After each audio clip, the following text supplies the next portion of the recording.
تباہی ہے ان نمازیوں کے لیے. یعنی سوچیں نمازیوں کے حوالے سے بتایا جا رہا ہے کہ کن کے لیے تباہی ہے. الذین هم عن صلاتهم ساہون، وہ کہ جو اپنی نماز کو ڈیلے کر کے پڑھتے ہیں. یعنی آپ سوچیں گے یہ نہیں کہا جا رہا کہ تباہی ان کے لیے جو نماز چھوڑ دیتے ہیں، بلکہ ان کے لیے تباہی. اور یہ جو ویل ہے یہ جہنم کی سب سے جو ہے وہ خوفناک وادی ہے، سب سے گہری، اللہ بچائے. تو وہ کہہ رہے ہیں اللہ سبحانہ تعالیٰ کہ ان کے لیے ویل ہے جو نماز کو ڈیلے کرتے فرام دا فکس ٹائم. تو پھر آپ سوچیں گے جو شخص اللہ معاف کرے نماز ہی نہیں پڑھ رہا اس کے بارے میں کیا حکم ہوگا.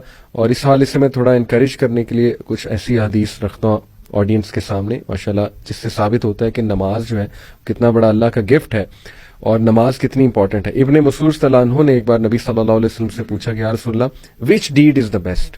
تو اللہ کے نبی صلی اللہ علیہ وسلم نے کہا کہ آفرنگ صلاح ایٹ اٹس پرسکرائبڈ ٹائم. پھر پوچھا واٹ نیکسٹ؟ تو کہا کہ being dutiful to once parents, اور پھر سو آن اینڈ سو فور، جہاد کا بھی ذکر ہے. لیکن دیکھیے نماز بہترین، اگر کسی نے نیک عمل کرنا ہے نا سب سے بیسٹ تو وہ نماز ہے، کیونکہ یہ باقی کے نیک اعمال جو ہے وہ آپ میں شوق پیدا کرے گا کرنے کا.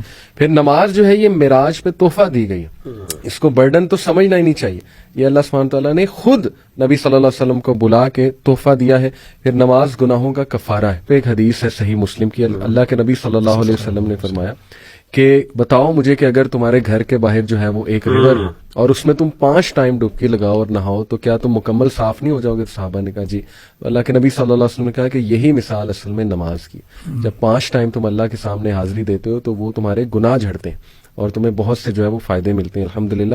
اور پھر دیکھیے یہ کتنی امپورٹنٹ حدیث ہے کہ اللہ کے نبی صلی اللہ علیہ وسلم نے فرمایا، یہ مسلم کی حدیث ہے، بٹوین اے مین اینڈ شرک اینڈ کفر there stands his giving up prayer. اور دیکھیے کہ کفر تک انسان کو جو ہے نا وہ لے جاتی ہے چیز، اور وعید کی گئی ہے کہ اور فرق ہی کیا بچا تم میں اور کافروں میں کسی اسکالر نے بڑی اچھی بات کی تھی. انہوں نے کہا تھا اگر آپ 5 ارکان کی بات کریں تو کلمہ تو ہم نے پڑھنے کی ضرورت نہیں کیونکہ ہم پیدائشی مسلمان ہیں. آگے رہ گیا جی حج بھی ہر بندے پہ فرض نہیں ہے، تب ہوگا سال میں ایک دفعہ، وہ بھی اب آج کل جتنا مہنگا ہو گیا حج اللہ معاف کرے تو بیچارے عام لوگ تو افورڈ بھی نہیں کر سکتے.